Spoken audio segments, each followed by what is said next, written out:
Hello, friends, neighbors. John, your neighbor here. Welcome down the Nook. Time for some samples with you guys. It's Sunday, and I've poured some bigger cast strength peated scotches. And why? Well, the Christmas lights are up. The yard work is done. I just finished kind of like disconnecting the hoses, and it's time to bring on some winter. And with winter for me, often comes peated scotch. So I've got two up here. Beauties. There, I got a sample this from Andrew, and then James gave me the end of his bottle here. So I've got a bottle, which is nice for some shots for you. That's the irdeas 2021, and then Whiskey on the West Coast gave me this Bruichladdich 10-year-old. That's back in 2018. So if you've got any cast strength peated scotch, you got a Laphroaig, you got Octomore kicking around, why don't you pour a dram? And let's just lean into this and see where it goes together. 3, 4.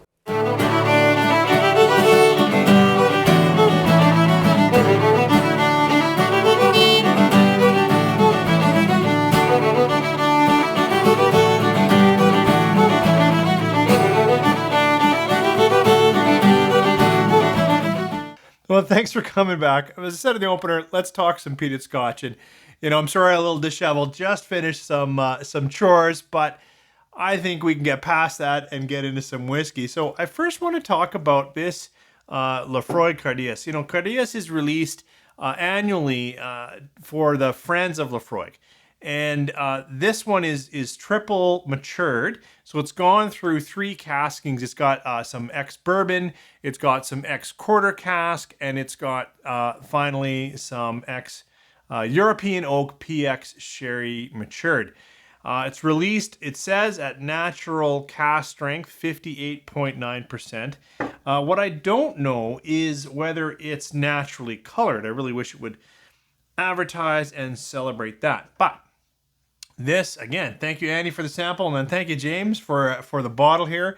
Certainly helps you guys figure out what might be on the shelf. Now, this one's back in 2021, so if you go in now, I don't know the current irdeas release. I should, but this one, probably hard to find unless it's a liquor store that doesn't see a lot of traffic, because a 2021-year-old bottle, probably long gone. But so you can immediately see on this whiskey, is that dark, deep color, which I would assume is coming from that PX sherry.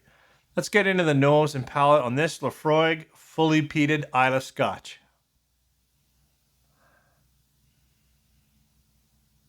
Boy, I would hope I would recognize that. We got Laphroaig, slight salt, slight medicinal, and then there is a dark fruiting. Because of the peat, perhaps it really does play into that fig, prune, leathered fruit, with a little bit of iodine.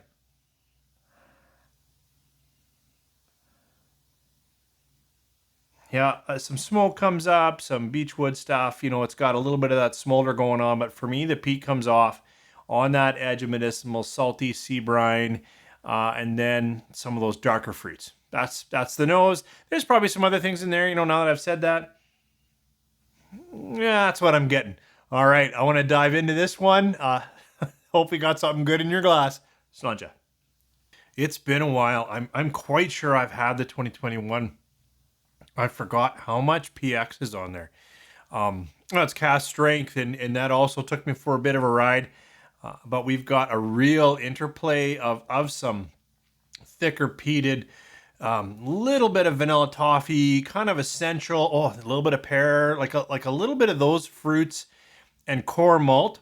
But the PX is loud in this one for me. Yep, lots of peat. If you're not a peat person and you poured this is going to be a lot.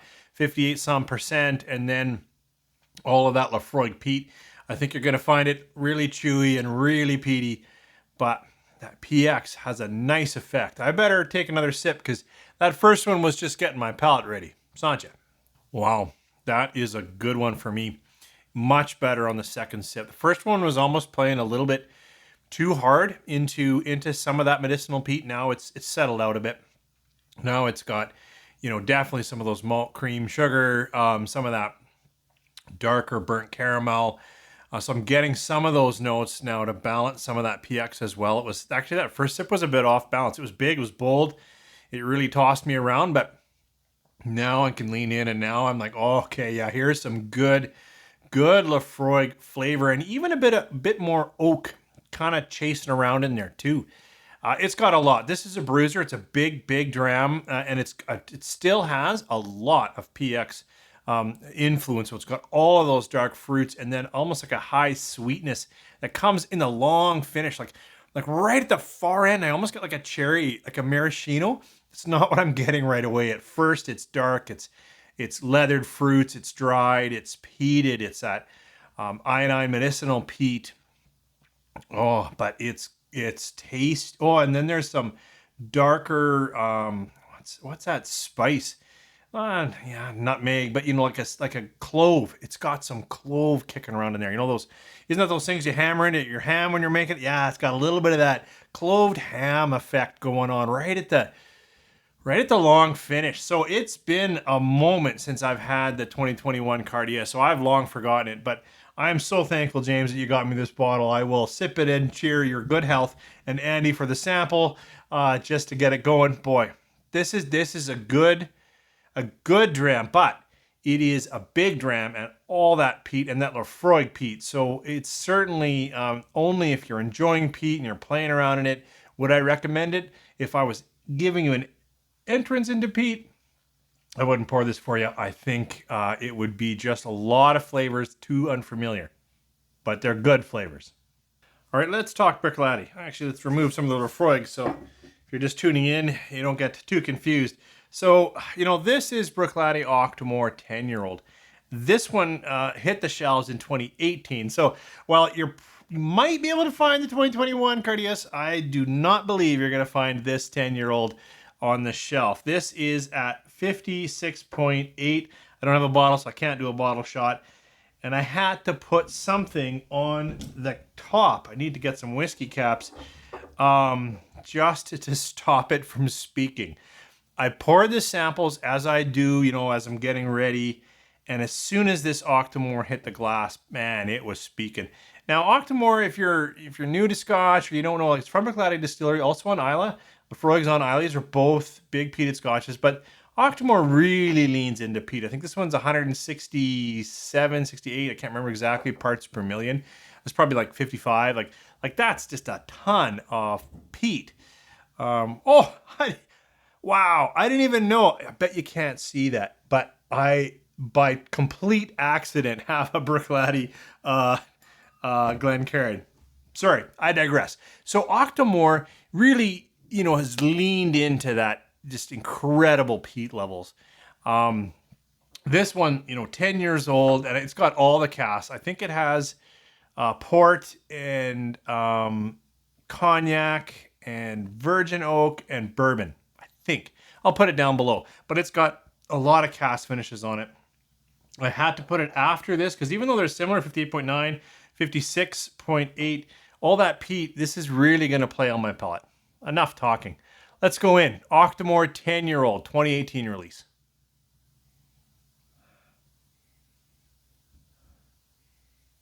Very interesting. For all that peat, the nose is smokier, a little more campfire, not the Band-Aid medicinal. And even though it's got port and cognac, the fruits are much sweeter and lighter and orchard and pear than the PX here. I'll just check.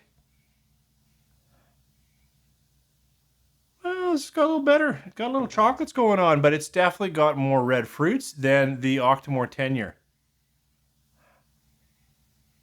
To me, this I can still get a lot more of the distillate. I've got some nice malt sugars. I've got some slight honey pear. I've got a lot of those higher, sweeter fruits mixed in with maybe a few other fruits going on. Yeah, and some nuts. Let's just get in here and see what this Octomore does to my palate. Sláinte. That is a beautiful dram. And even though it's got all those fruits in there, and they're there, there's a cocktail of fruit in the background. I'm drawn into how coating it is, how smoky and smoldery the peat is. Again, not medicinal. It's just it's super strong. It can interplay from being in the campfire to like being right there when the smoke's coming at you and you're like, fuzzy bunnies, get this out of here. That kind of thing. But it'll fade away. And boy, that malt is good. Sweet. I'm going with the sweeter fruits right now. So almost stone fruit, pear, yeah, slight peach going on in there. And then like the nuts are sweeter. They're sweet cuts, shaved almonds, that kind of thing. Try another sip, Sancha. That is so, so good. I was really enjoying this PX. I am enjoying this Irdeas 2021 PX. It's got good fruit, and I can get into that Laphroaig peat. I really can. Up here, right now, this moment, it's just samples. I'm sipping them right now with you. This Octomore 10-year-old is phenomenal. Just the way its palate is blended. And yeah, like I said, it can be almost too much peat, but it pulls it together with the way it is in the palate. Just integrated and thick and creamy and sweet fruit and light nut. And then, oh, cask finish. And it goes on and on and on. And the nose, in terms of filling a room, wow. Thank you, Andy and James, for bringing the Laphroaig back onto the counter. And Matt on the West Coast. Boy, you poured a blast from the past that is just phenomenal. Thank you guys for joining me.